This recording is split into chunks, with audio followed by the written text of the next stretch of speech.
여러분 안녕하세요. 예, 서울경제신문 뉴욕 특파원 김영필입니다. 오늘은 증시가 올랐습니다. 미국 대형 은행들이 어닝 자체는 괜찮았어요. 어닝 자체는 괜찮았는데 침체 관련 우려가 좀 나왔지만 그래서 오전에 좀 떨어졌지만 결국은 상승 마감했습니다. 오늘 좀 어떤 일들이 있었는지 같이 한번 보실 필요가 있을 것 같은데요. 그래서 이제 오늘 3분 월스트리트 제목은 이렇게 꼽아봤습니다.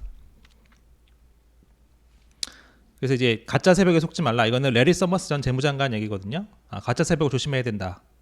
그런 얘기입니다. 어떤 내용인지 뒤에서 좀 살펴보고요. 그다음에 불붙은 침체 논쟁. 어제부터 조금 더 이제 계속 침체 논쟁이 더 계속 이제 가열차게 확산하고 있습니다. 오늘 이제 인플레이션 기대가 좀 더 좋게 나오면서 이러다가 정말 연착륙을 할 수 있을 것 같다. 노동시장 계속 강하니까요. 그런 측면들. 그리고 반대쪽에서는 여전히 인플레이션 리스크가 있다. 좀 조심해야 된다. 이렇게 나눠지고 있는 것 같습니다. 그래서 세부 내용을 하나씩 살펴보겠습니다. 이건 이제 제이미 다이먼, JP모건 체이스 CEO고요. 예.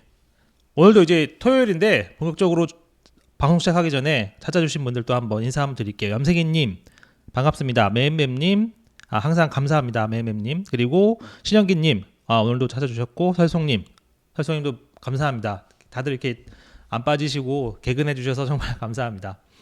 그래서 오늘 이제 나스닥 지수부터 같이 한번 보죠. 나스닥이 오늘 0.7% 올랐거든요. 그리고 S&P 다우도 한 0.4, 0.3씩 올랐습니다.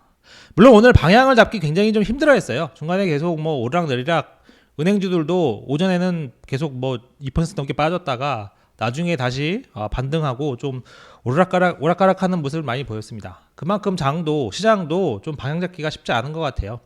여러 가지 좀 리스크가 많이 있고 미국 경제도 그렇고 세계 경제도 그렇고 이게 좀 서로 엇갈리는 지표들이 계속 나오잖아요. 그리고 엇갈리는 분석들도 이어지고 있고요. 그래서 계속 혼란스러운 모습이 이어지는 것 같습니다. 당분간은 좀 이런 모습이 이어질 것 같아요. 일단 나스닥 지수 오늘 보시면요. 오전에 계속 안 좋았었죠. 안 좋게 출발했습니다. 대형은행들이 좀 오늘 좀 안 좋았었기 때문에 그런 초반에 좀 심리를 안 좋게 했었죠. 그러다가 이제 다시 좀 반등을 시작했었죠.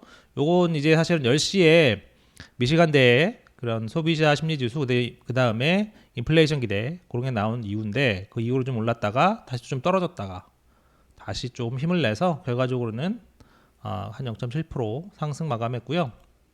S&P 매부로 보시면 오늘 애플이 한 1% 넘게 올랐습니다.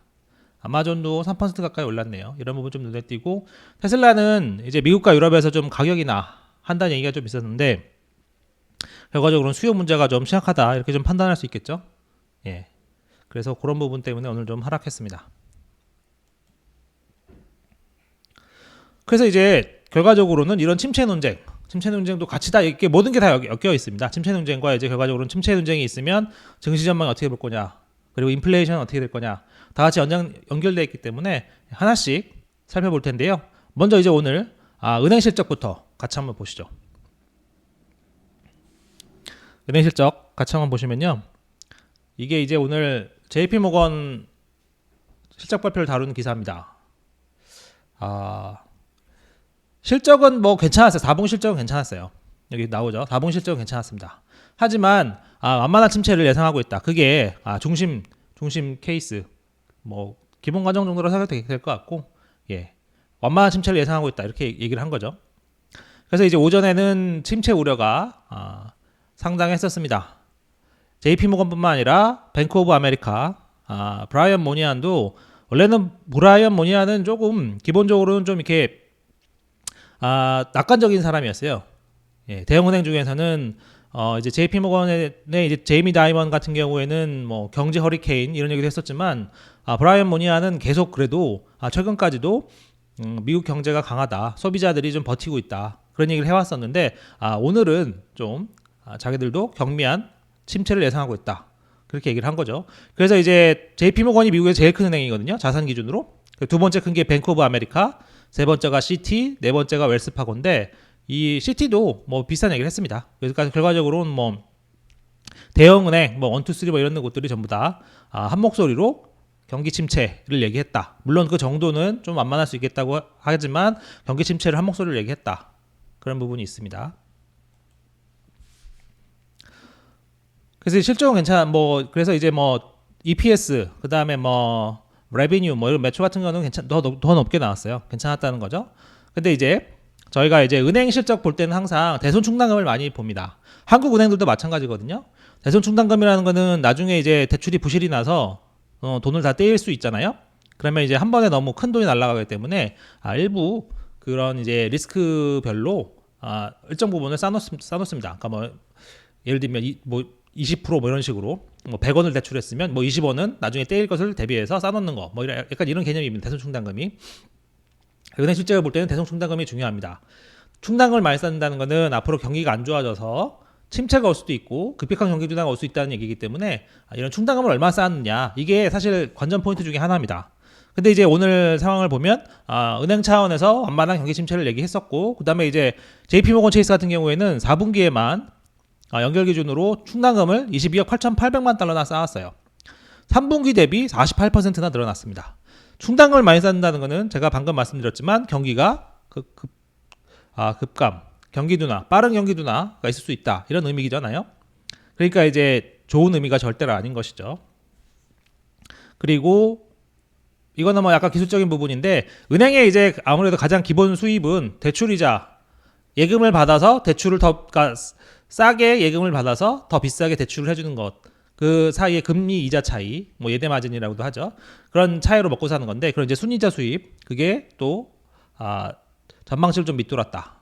그러니까 핵심 사업도 조금 안 좋다 이런 거죠. 그러니까 이제 전반적으로 충당금도 많이 쌓고, 기본적으로는 실적이 괜찮은 건 왜 그러냐면 지금 금리가 계속 올라가고 있잖아요. 금리 상승기에는 은행들은 좀 장사하기가 쉽습니다. 왜냐 이제 저희가 항상 알지만 예금 금리는 천천히 올리고 대출 금리는 빨리 올리기 때문에 연준이 금리를 올리면 예금 금리는 천천히 올리고 대출 금리는 빨리 올리기 때문에 이게 자산 규모가 엄청나잖아요. 엄청나니까 조금만 더 대출 금리를 조금만 더 빨리 올려도 엄청난 이익이 들어옵니다. 전체적인 이익이나 이런 건 괜찮았지만 어쨌든 앞으로의 상황을 봤을 때 안 좋다. 그렇게 이제 JP모건이 얘기를 한 거죠. 그러니까 충당금도 많이 쌓았을 거고요. 그래서 이제 다이먼 CEO가 이런 얘기를 오늘 조금 했어요. 추가로. 그전에 했던 얘기들인데 소비자들 여전히 돈을 쓰고 있고 미국 경제가 강하지만 우리는 아직 이제 우크라이나 전쟁 그리고 공급망 문제, 에너지 식량, 그다음에 지속적인 인플레이션, 양적 긴축 이런 거에 역풍을 아직 잘 모르겠다. 오랫동안 이게 역풍이 계속 남아 있을 수 있어서 자기는 보수적일 수밖에 없다. 이런 얘기겠죠. 그래서 이제 완만한 경기 침체를 기본 가정으로 하고 중심 전망, 센트럴 케이스라고 두고 자기네들은 올해를 대응하겠다 이런 얘기입니다. 그래서 이제 충당금이 엄청 많이 쌓았다는 거. 충당금은 나중에 침체가 안 오면 다시 다 돌려받을 수 있거든요. 부실이 안 났으니까 그럼 돌려받을 수 있는 거니까 그러면 이제 나중에 이익을 엄청나게 확 띄우게 할 수 있는 부분도 있는데 그거는 이제 경기가 잘 풀렸을 때 얘기입니다. 어쨌든 일단 이런 미리 대비를 하기 위해서 충당금을 많이 쌓았다는 거 이거는 눈여겨보실 필요가 있습니다. 이런 같은 흐름이 뱅크 오브 아메리카 2등 은행이죠. 그 다음에 3등 은행인 시티, 4등 은행인 웰스파고에서도 이런 같은 흐름이 나타났다.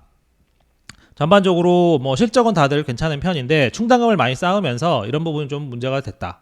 그리고 충당금을 많이 쌓다 보니까 이익도 약간 좀 줄어드는 측면도 있고 그래서 충당금 많이 쌓는 게 기본적으로 나쁜 건 아닙니다. 왜냐하면 미리 대비하는 거니까요. 그래서 나쁜 건 아니지만 경기가 상당히 둔화할 수 있다고 보는 거기 때문에 그런 데서 의미가 꼭 있습니다. 그런 부분을 같이 보실 필요가 있어요. 그래서 이제 오늘 장 개장했을 때는 JP모건 체이스와 뱅크 오브 아메리카 주가가 안 좋았었어요. 같이 한번 JP모건만 같이 한번 보실게요. 이게 JP모건 체이스인데 오늘 실적 발표를 그 장 개장 전에 일찍 했습니다.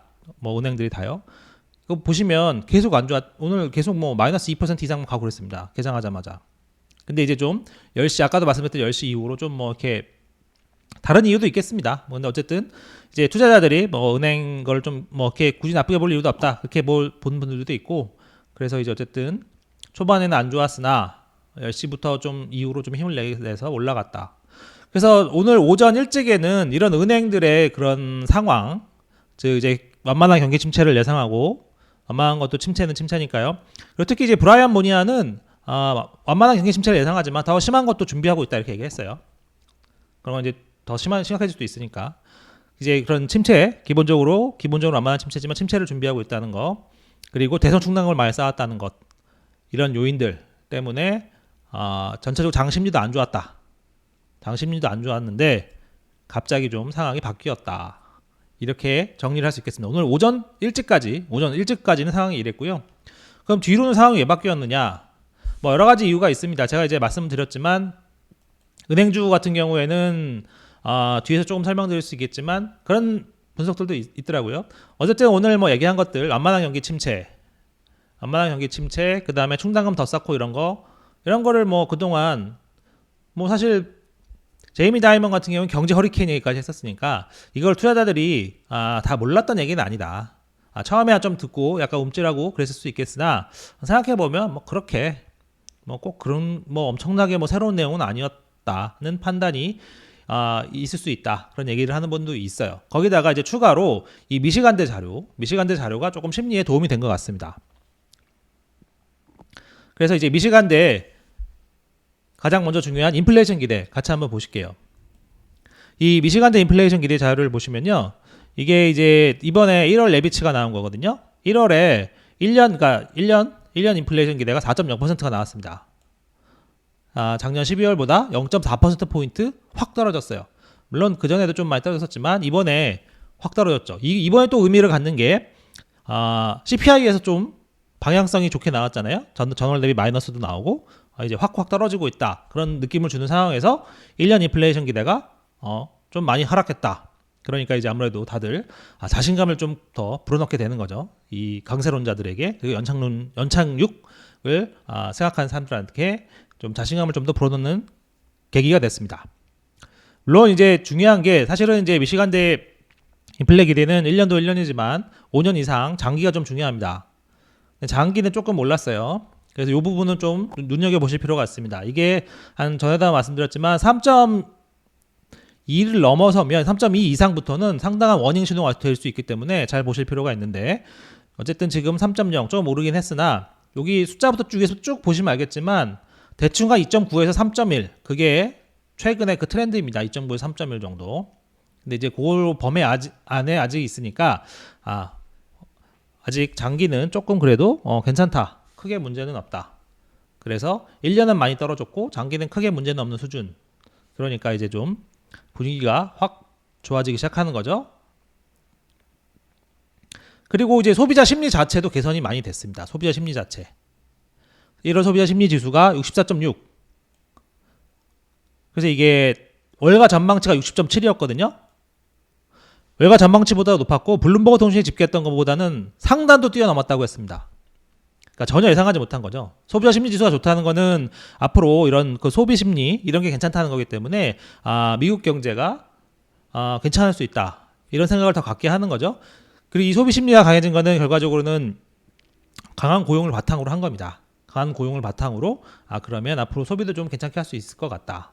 그렇게 보면 결과적으로 고용은 강하고 소비는 어느 정도 유지가 되며 인플레이션은 둔화한다. 이 세 가지가 모이면 결과적으로 연착륙이 가능한 거죠. 이 세 가지가 모이면 강한 고용, 견고한 소비, 그리고 내려가는 인플레이션. 이렇게 되면 이제 연착륙이 가능한 거기 때문에 연착륙론자들에게 오늘 좀 희망을 좀 많이 주었다.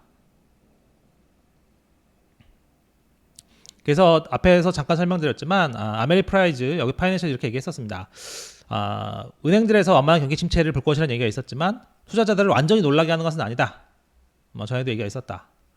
그래서 인플레이션이 정점을 찍고 서서히 완화하고 있다는 신호는 올해 높은 인플레이션을 보게 될 수 있다는 이게 불안감입니다. 제가 이제 매번 오탈자가 한두 개씩 있는데 불안감을 덜어준다. 이렇게 보시면 되겠습니다.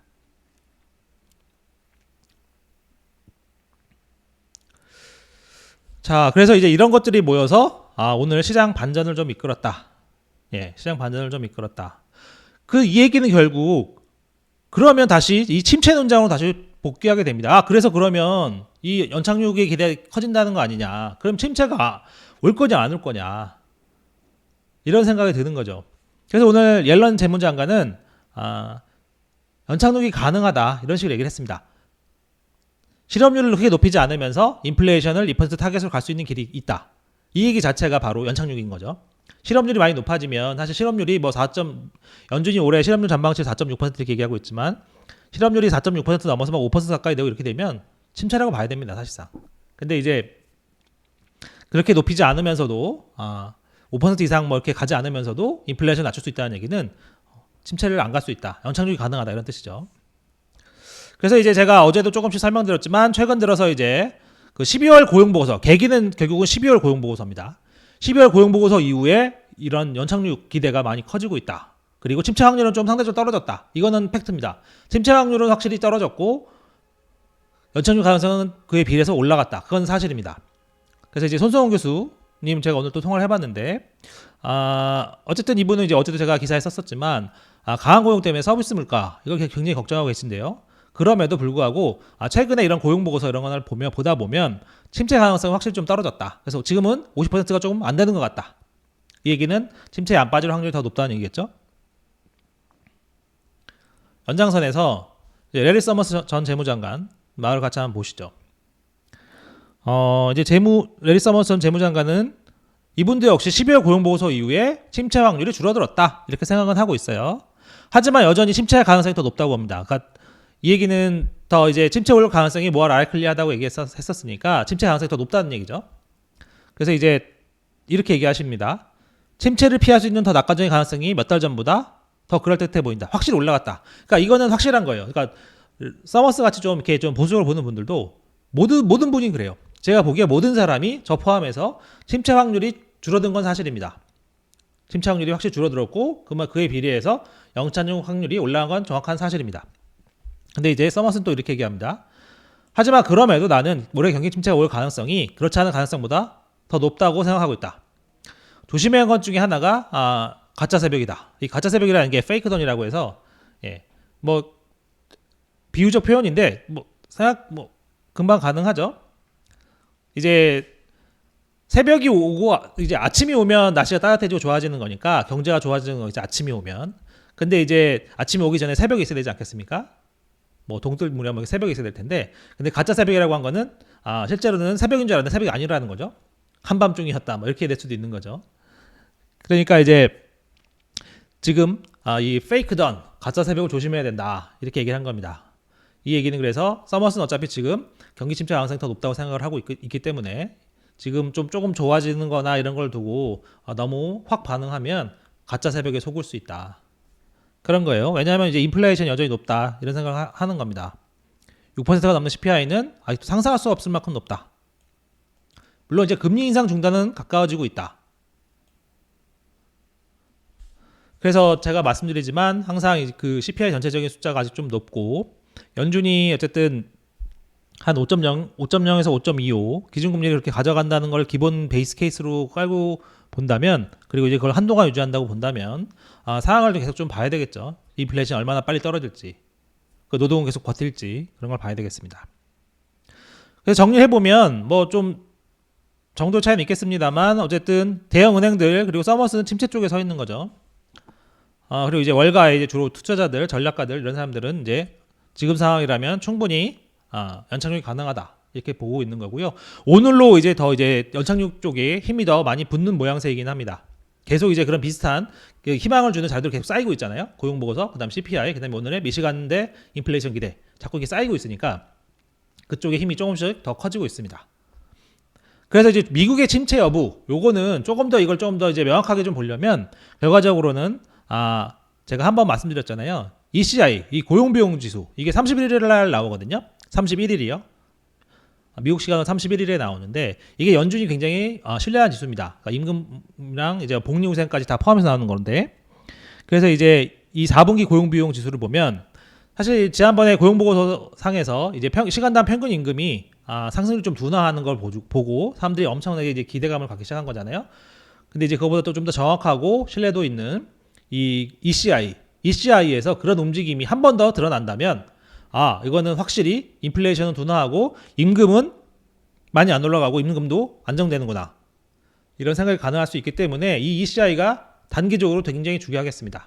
아직 뭐 한 보름 이상 좀 남긴 했지만 그래서 ECI가 어떻게 나올지를 보면 단기적으로는 어느 쪽에 좀 더 무게를 좀 둬야 될지, 침체 쪽인지 아니면 연착륙 쪽인지 그게 좀 가르마가 탈 수 있을 것 같습니다.